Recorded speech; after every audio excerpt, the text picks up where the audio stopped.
Okay, let's get into the today's newspaper analysis by analyzing the each and every topic which I have mentioned in this part of the slide. India, Qatar, natural gas.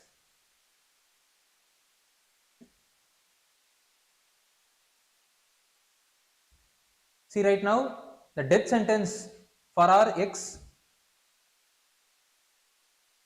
Navy personnel has been given by the Qatar court. So this has created a diplomatic tension between India as well as Qatar. Okay, let's dwell into what is the implication might it cause in relation to the diplomatic relationship between the India and Qatar. For that, we have to know how much India is dependent on Qatar, so that only we could able to understand how important the Qatar holds for India in terms of securing our energy security. See, mentioned here is the data in relation to the liquefied natural gas which is being imported from Qatar by India. See, out of the total liquefied natural gas being imported by India from Qatar, see each year India is importing. For example, in 2022-23 period, India has imported nearly 19.85 metric tons of liquefied natural gas from across the globe, and out of it nearly 10.74 metric ton of liquefied natural gas have been imported only from Qatar. In terms of value, out of $17.11 billion which is being given by India to the outer world for its import for LNG, nearly $8.32 billion is been going to Qatar for our imports. Nearly 50% of our LNG import is being imported from the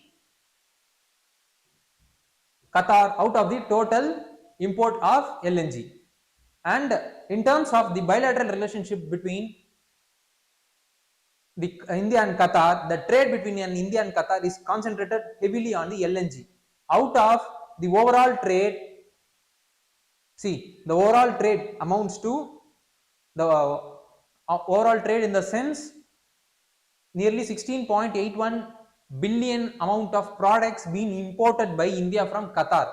Out of that, nearly $8.32 billion of the liquefied natural gas alone is imported by India from Qatar. So the liquefied natural gas occupies nearly 50% of the overall import from the Qatar. And across the globe, nearly 50% of our imported LNG is being imported from Qatar. Thus, that much of importance the Qatar holds for India in terms of securing our energy security.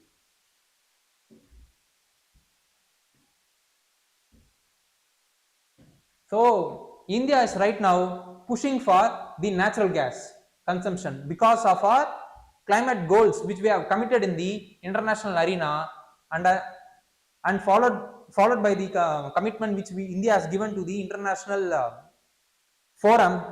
India is right now moving towards the clean fuel, so that the carbon footprint that is arising out of the transport sector will get reduced. If we are switching from fossil fuel based transport to non-fossil fuel based transport, in that the natural gas consumption which is considered as clean fuel is being pushed by India to achieve the climate related commitment which we have given to the international arena. Secondly, as I said, India targets to quantitatively increase its share of liquefied natural gas usage in the overall energy mix by 15% by 2030. This is what the aim or the target set by the India to achieve the usage of liquefied natural gas in the overall energy mix by 2030. And when compared to the crude oil or other fossil fuel based import, the natural gas is clean as well as cheap, and it is better equipped for our transitioning our economy from fossil fuel to non-fossil fuel based economy.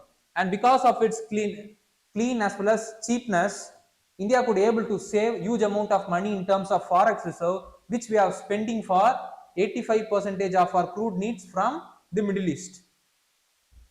And in terms of export, we could able to see that India exports only that is nearly $2 billion of products to Qatar. So from the data we could able to see that approximately India is trade deficit with the Qatar by $14 billion. So India is right now aiming to diversify its production from fossil fuel to non-fossil fuel, and this kind of non-fossil fuel based thing is being promoted by India to get manufactured within to get produced domestically within India itself. But such kind of effort as well as the activity will bear fruits only after certain period of time. So until then we need to be dependent only on the import source, and in that Qatar is occupying one of the important import destination for India. After Russian-Ukraine war, which happened during 2022 and it is continuing till now, the international market or the demand for the global liquefied natural gas got increased. Why? Because Russia is one of the major exporter for liquefied natural gas to the European countries. Since Russia, after the Russian-Ukraine war, most of the European countries made a sanction on Russia and they have cut the import of some countries have totally shuttered, or some countries are reducing step by step. They have reduced the import dependence of liquefied natural gas from Russia, as a result of which those European countries which are in their need for the gas are diversifying their import needs. So their concentration has now turned towards the Middle East, most importantly Qatar itself. So this makes the Qatar one of the prime player in terms of dictating the cost or the price of the liquefied natural gas in the global arena. That is the reason why the liquefied natural gas in the international arena is called as right now is called as supplier market. Why? Because of huge demand being created by Russia and Ukraine war by the European countries. Right now only a handful of countries are now exporting the LNG. In that Qatar is exporting a major chunk of the percentage in terms of the export. So because of less supply and huge demand, and the market of the LNG is called as supplier market. The supplier market is nothing but the contract or the terms between the exporter and importer will be mostly dictated by the suppliers. Such kind of scenarios is called as supplier market. And right now LNG is in supplier market only because only a handful of countries is producing the LNG fuel, and these countries are dictating the price and other terms in relation to the contract with the importers. And this is what the scenario in relation to the Qatar in the global arena with respect to the natural gas. The future will be converting itself into the buyer market because more number of liquefied natural gas project pipeline is being implemented across the world, so that in the near future there will be huge supply in terms of natural gas. But the immediate requirement of the natural gas is only met by the handful of country, in that Qatar is major country. And even though if in the near future if the LNG is going to become the buyer market, means that is that the terms of the contract will be dictated by the buyers. The Qatar will also be adding to its export capacity in that, so that they will be balancing out the buyer market in the near future also.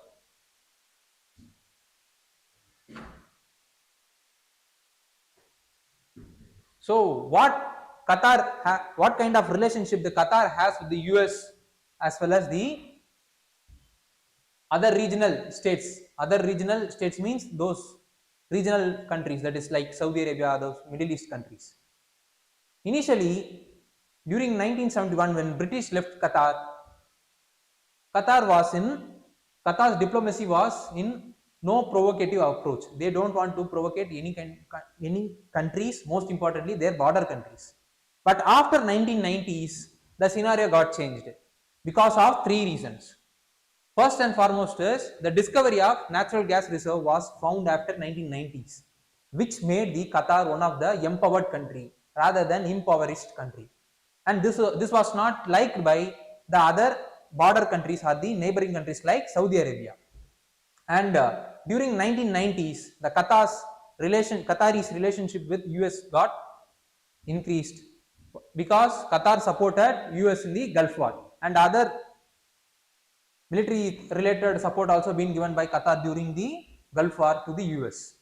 And the third thing is Sheikh Hamad bin Khalifa Al Thani, who is the father of the current Khalifa,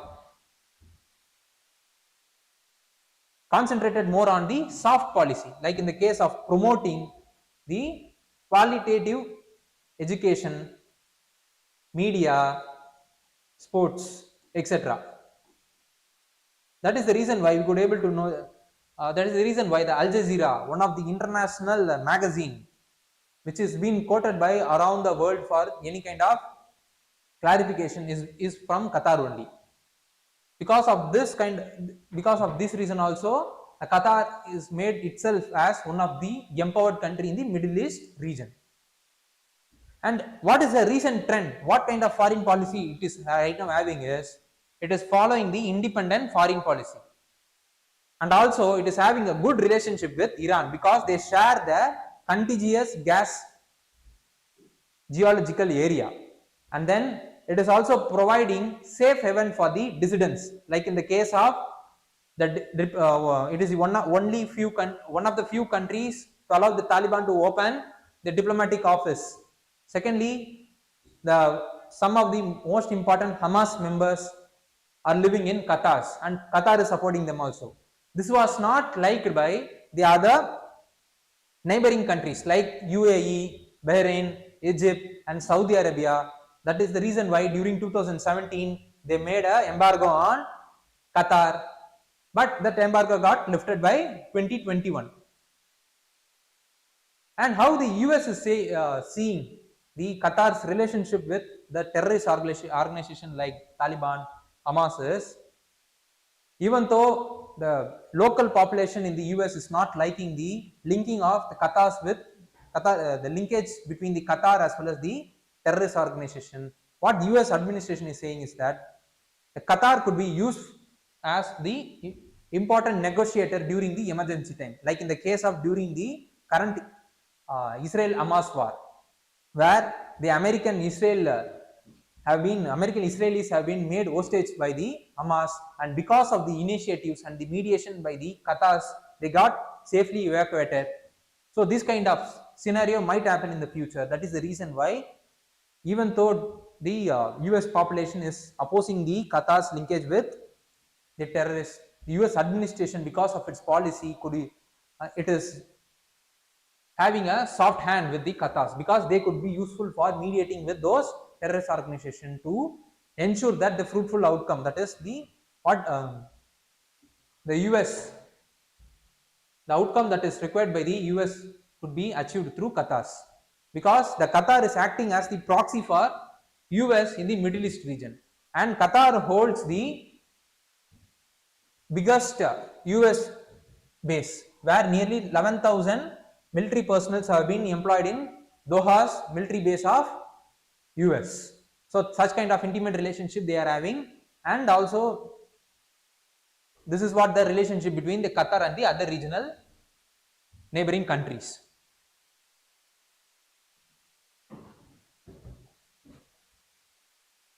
So what needed to be studied further is, we should know about what does this Middle East map is about. We have to know about the geographical aspect of the Middle East map.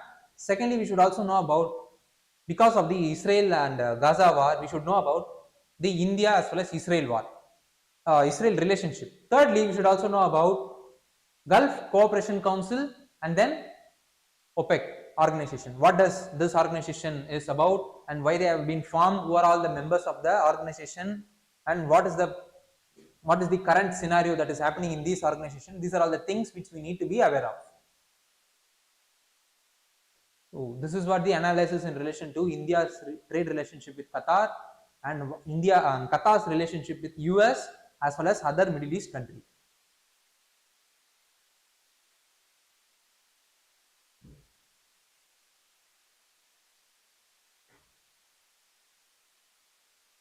Inform customers when banks ask for their credit score, what RBI has told the credit bureaus.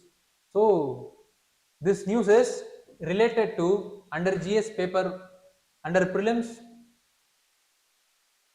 it is linked with economics. Similarly, under GS paper 2, under GS paper 3, it is linked with economic and development. And what RBI has said is that the credit score is calculated based on the debt as well as the previous payment made by the debtor. Based on this only, the credit score of the individual or the companies will be formed, and bank will, and that kind of credit score will be created by the credit information company, and bank assess this credit information company for the data of the individual in relation to their credit score for their credit needs, for their credit giving needs. And what RBI said is that whenever CIC, that is the credit information company, is giving any details in relation to the customers to the banks, or bank if they are giving any details in relation to the customer to the CIC, means both of them need to alert the customers through the SMS or any other channel about the information exchange that is happening between banks as well as the CIC. So what is this credit information company about? The credit information company is the one in which maintains as well as analyzes the consumers as well as business credit information. And how they will be having access to this credit information is that they will be having the access to the credit information through the banks as well as NBFC. The banks will be providing them with the data, and the data will be analyzed by these credit information companies to arrive at the credit score. Based on the information given by the banks as well as the other NBFC only, they will be arriving at the credit score, and this credit score will be with CIC, that is credit information company. And if the bank requests the information in relation to the credit score of the individual or the company, means the bank will be approaching the CIC. So such kind of information transaction will be happening between them whenever there is a need for each of them. Can a customer access his credit score? Yes.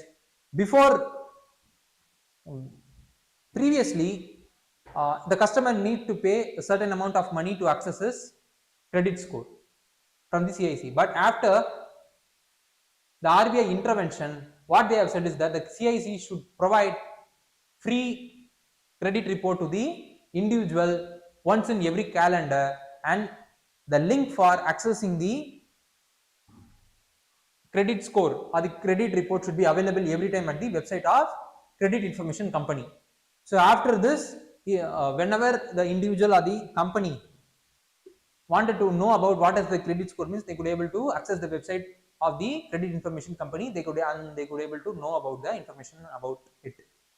So this is what the thing which from the customer side, and what the CIC need to do to improve themselves so that there will be efficiency in terms of the transaction of their businesses.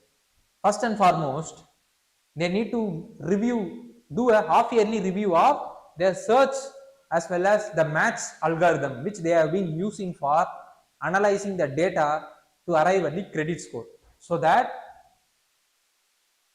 and they should also know about the root cause analysis of the every grievance that is brought towards them by the customers, and this root cause analysis need to be linked with the search and match algorithm so that the credit score will be properly aligned with the grievance of the customers, and then the display and the transparency of the credit information companies need to get enhanced by displaying the details of complaint in the website, so that every common individual could able to know about the the grievance mechanism that is present in those respective credit information companies.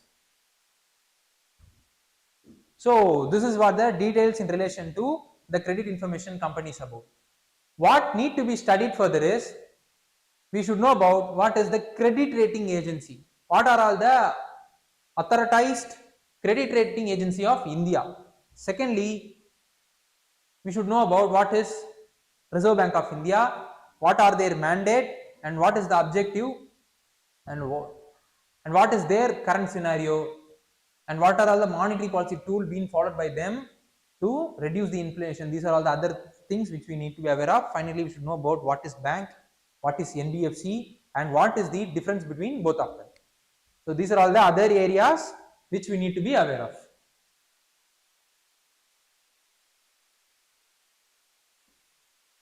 PM eBUS SEWA, the tender for 3000 electric bus for the small cities soon. Recently, the PM eBUS SEWA scheme was introduced, where it was planned to introduce nearly 10,000 electric buses across the city that is present across India. And as a part of it, a tender for 3000 e-buses have been proposed by have been readied, and they are in a stage to get proposed, so that initially the 3000 buses will get procured and they will be implemented in those areas where there is the lack of bus transport infrastructure. And let's have a look into what is the PM eBus SEWA scheme is about. The PM eBus SEWA scheme, as I said, its aim is to add nearly 10,000 electric buses to the city bus services, and in that the financial support for the operation will be given by the center for the period of 10 years, and the procurement will be made through the public-private partnership mode. In this, the cities is divided into two segments. The first segment cities comprise of totally 169 cities, and in the cities only the 10,000 buses will be introduced according to their requirement, and then their bus depot will be upgraded with the help of those fund which is provided by these centers, so that the depot could able to accommodate the e-buses. So that, like in the case of enhancing the charging infrastructure and then storage infrastructure, so on and so forth. And the second segment cities are those cities which will be supported for its initiative to make the people's transport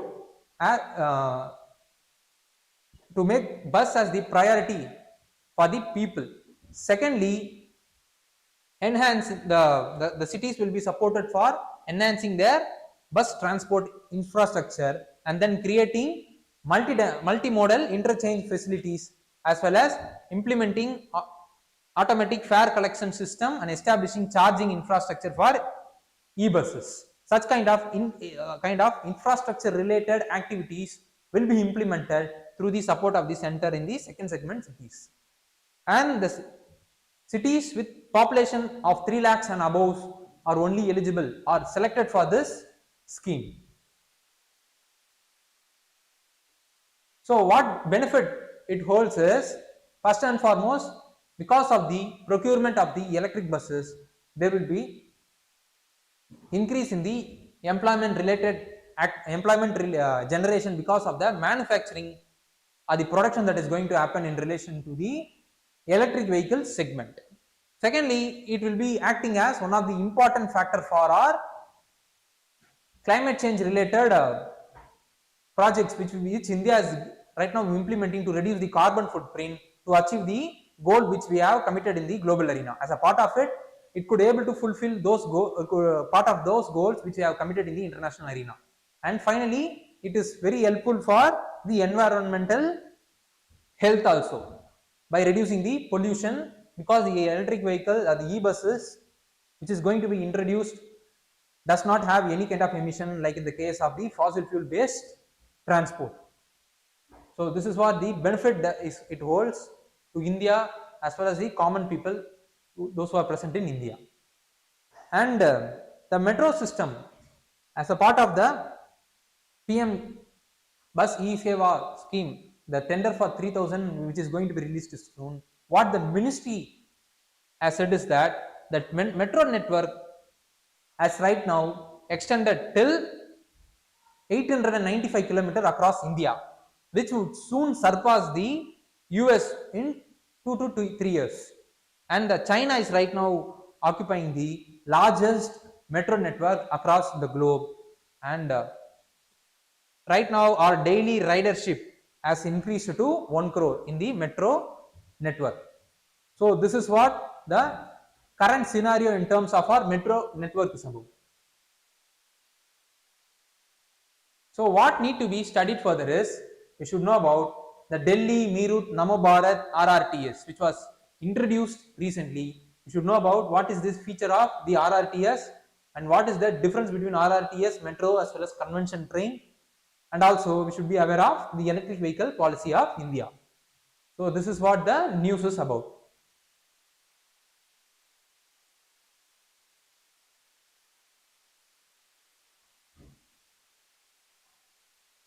Punjab farm fires down by half than the last year.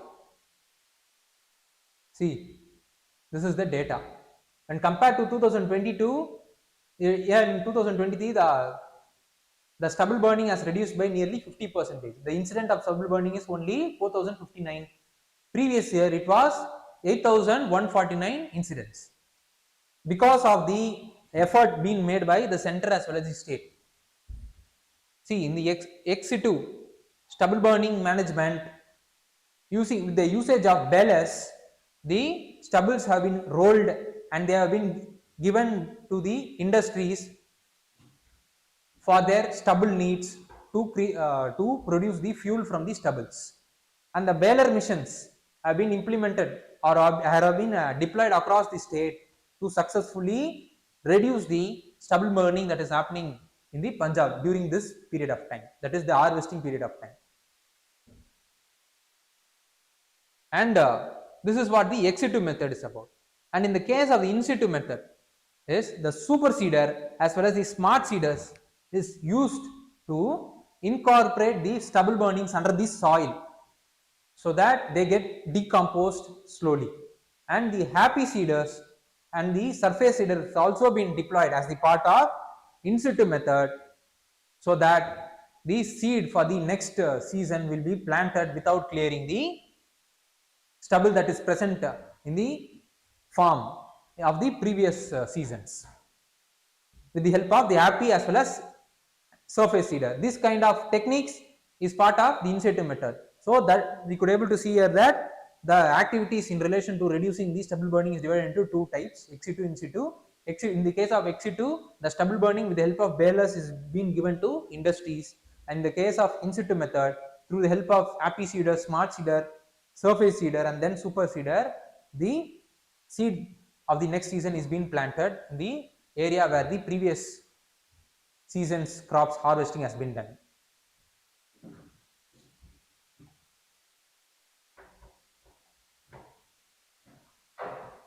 Since 2018, the Punjab government took this farm stubble burning issue very firmly, and they are right now distributing the stubble management machines under the program which is being implemented by their state the Punjab state government, like called crop residue management scheme.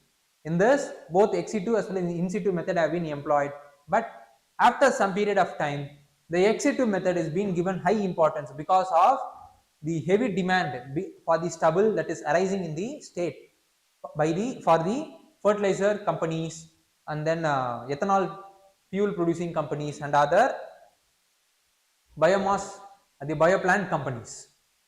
So this is what the scenarios in relation to the stubble burning in Punjab as well as the related areas about. What is the impact that the stubble burning causes is, first and foremost is, it is one of the prime source for the air pollution, and in turn will make the people, those who are present in those regions, most vulnerable to the infection, and those who have been already affected by the infection means it will slow down their recovery process because of the high air pollution or the deterioration of the air quality that is present in the surrounding, and it makes the soil less fertile because of the burning of the essential nutrients that is present in the soil, and it will make the soil to lose its moisture, and also it will disturb the soil ecosystem that is present. So these are all the ecological as well as the social problems that is created because of the stubble burning. And then the Delhi pollution, which is the separate case study which we all aware of, is caused because a part of the reason for the Delhi pollution is because of this stubble burning during this period.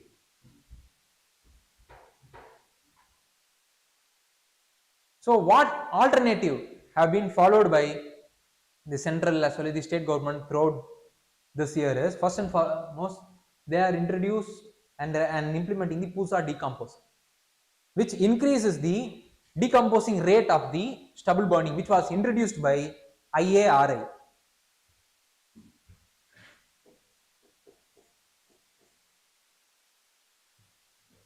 Indian Agriculture Research Institute. Secondly, by introducing the changing of cropping pattern, rather than concentrating the cropping pattern on certain handful of crops like paddy and other least water efficient crops, right now the state as well as the center is forming a policy to ensure that there is a diversification in terms of cropping pattern takes place, as a result of which the stubble burning problems will also get reduced because of this diversification. Thirdly, the farmers are also getting incentivized so that they will be diversifying their crops to other crops which produces less amount of pollution. So these are all the other alternatives apart from the ex situ and in situ method which we have discussed above, is also being followed by the center as well as the state government. So what we need to study further is, we should know about the Indian Agriculture Research Organization. Secondly, we should know about what does this IARI and what are their contribution for the green revolution of India. Thirdly, we should also know about the minimum support price as well as the FRP price for the sugar cane. Fourthly, we should know about the PDF system of the India. So these are all the other areas which we need to be aware of.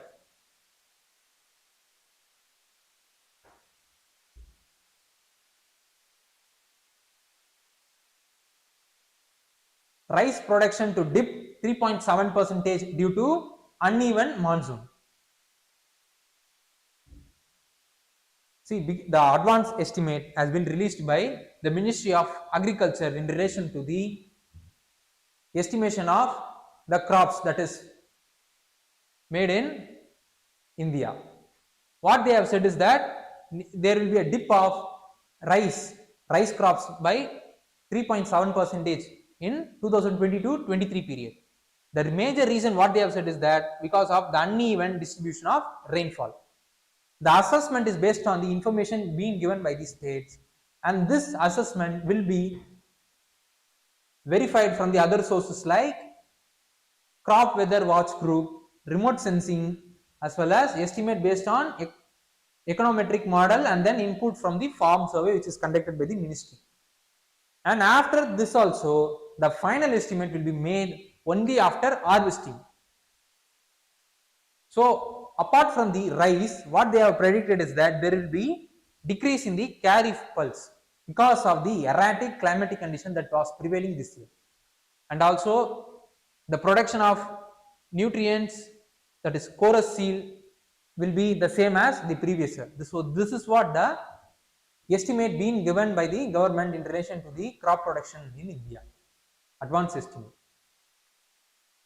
Okay, let's discuss about what is the recent initiative being taken by the government of India to stem the supply deficit in terms of the essential agriculture food products that has happened. First and foremost is, they have banned the export of non-basmati white rice, and also they have imposed 20% duty on all non-basmati rice export. Secondly, they have since May 2022 they have banned the export of wheat also, so that the domestic consumptions will not get disturbed because of the deficiency as well as the related price rise that is happening right now and also during that period of time. Okay, let's have a look into the details in relation to the rice.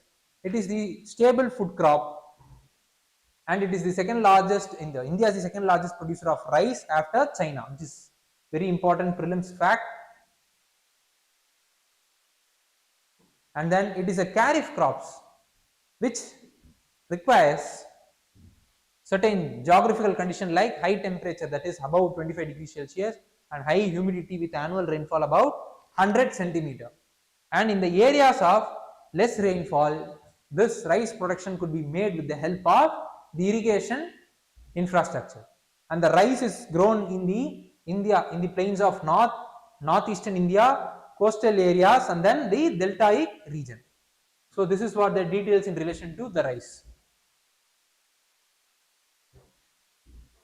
And then in terms of pulses, India is the largest producer as well as the largest consumer in terms of pulses, and it is the major source of protein in India, and the pulses need less moisture, and then they could able to survive even in the dry condition. That is the reason why they are called as high water efficient crop, and they are more suitable for the climate related the climate related disaster that is happening across the globe because of the changes in the weather pattern. And then since they are leguminous crop, they could able to fix the nitrogen in the soil, which in turn will enable the enrichment of the soil. And then the major pulse producing state in India are Madhya Pradesh, Uttar Pradesh, Rajasthan, and Maharashtra, Karnataka. So this is what the details in relation to the pulses is about. So what are the other things which we need to study is we should know about the Indian monsoon, the process of Indian monsoon. Secondly, we should know about the irrigation system in India. Thirdly, we should know about the United Nations framework for convention on climate change. Fourthly, we should also know about the climate change itself. What does the concept climate change is? So these are all the other areas which we need to be aware of. Okay, let's have a look into today's prelims practice question. So mentioned in the board is the today's practice prelims question. So we want those students, those who are watching this session online, please do comment the option point for the question which you are seeing right now on the board. Okay, with this we have reached the end of today's section. So thank you. Please do like, comment as well as subscribe and share the Ganesh IAS YouTube channel for the upcoming current affair related updates. Thank you.